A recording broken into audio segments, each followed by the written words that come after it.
The Scar H sits in a weird spot in Sandstorm. Some people love it and some people hate it.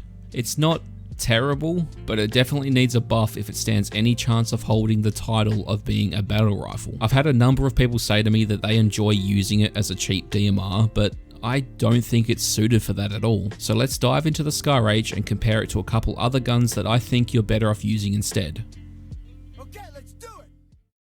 Assault rifles, SMGs, shotguns, sniper rifles, anti-material rifles, machine guns, handguns, RPGs, whatever the hell this thing is. Insurgency Sandstorm's armory of weapons is growing a little with each update they bring. Some are bad, and some can straight up send a man to the Shadow Realm.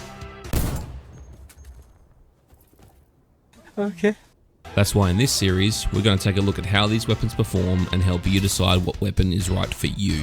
This series isn't just limited to Insurgency Sandstorm though. There are thousands of weapons at our disposal over an ever-growing genre of shooters. So sit back, relax, and let's talk about some of our favourite weapons in our most loved video games.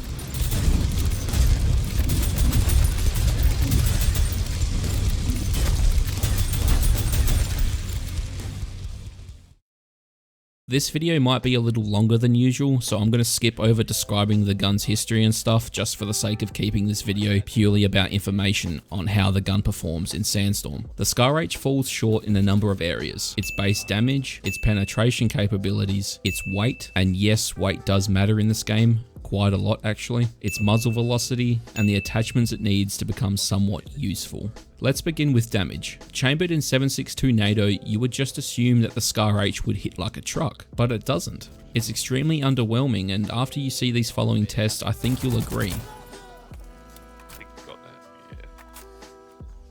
Try and jump on the seat, Zach. What the? That flush did nothing then? I didn't kill him that first time, Caleb. The Scar H doesn't one-shot you at all, no matter the distance, which is weird because if it's considered a battle rifle, you think it would have a decent one-shot range at around, like 20 or so meters. The penetration test resulted in what you could probably assume from a weapon like this. Wood and metal were 1 to 2 shots, on concrete was around 4 or 5 shots. It took 4 shots to the foot, 3 shots to the leg, 3 shots to the hand, and 2 shots to the arm. And by the way, these damage tests were done on a competitive Firefight server which has full team damage, so the damage values are correct. Thanks to Wheezy for being my test dummy for this video, and if anyone in the Asian or Oceanic region is interested in playing some Firefight, there's a link to the Discord in the description. In the beginning, I mentioned that a number of people have said to me that they enjoy using this as a budget DMR, given its battle rifle status. But this gun just isn't suited for that at all. Even in CQB, the gun falls short because of its slow fire rate. You'll find yourself losing a lot of fights purely because of that aspect of it. Its single shot recoil isn't super crazy, so it's an easy gun to control on single fire, but the velocity sucks. Here's a side-by-side comparison to the M16, another weapon that people like to use as a budget DMR. Of course the M16 has a higher velocity because it's a 5.56 weapon, but if I don't have to lead a target at 130 meters like I would with the Scar H, then that's a bonus in my opinion, especially considering that they both 2-shot kill at that range. Unless you get some random weenie that is running heavy armor, then the M16 turns into a 3-shot kill. The M16 also has similar penetration capabilities. It's much cheaper, lighter, and arguably has a higher fire rate because you can spam single fire and burst fire reasonably fast. Say what you will about burst fire, man, but once you get used to it, it's just as good as full auto. The M16 is just an all-around better gun than the Scar H in my opinion.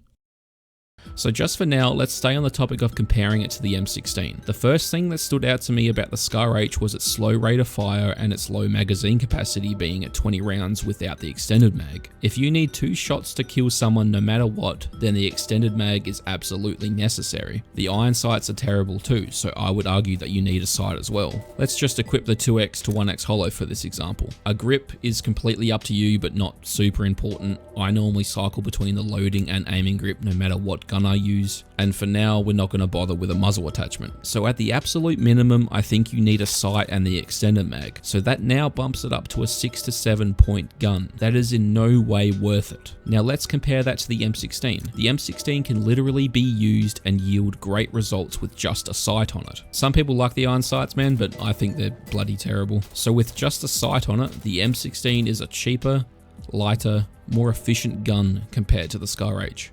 Just a quick side note about weight as well. A lot of people seem to ignore this part of the game, but your carry weight is really important. The lighter you are, the faster you'll move, and you will have more stamina, which means you'll be more effective at flanking and getting to the objective faster, which becomes even more important in game modes like Firefight, but it's still important in other game modes as well. Another important thing to remember is that just because you have supply points does not mean you need to spend them all. I try to stay as light as I can, which means no armor, and a lot of the time I don't even use a carrier, depending if I need extra smokes or grenades, of course.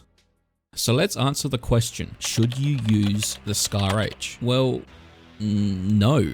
I can't think of any reason as to why you should use this gun. Apart from its aesthetic and beautiful sound design and animations, the gun is just very disappointing. I would honestly rather use the M16 or spend the extra 2 points on the Tavor 7 if I was sticking to the Advisor class, because the Tavor 7 outperforms the Scar H in every way, even completely stock. I have a review out on the Tavor 7 if you're interested in that for a comparison. The Scar H is a beautiful gun, but it just falls flat in Sandstorm.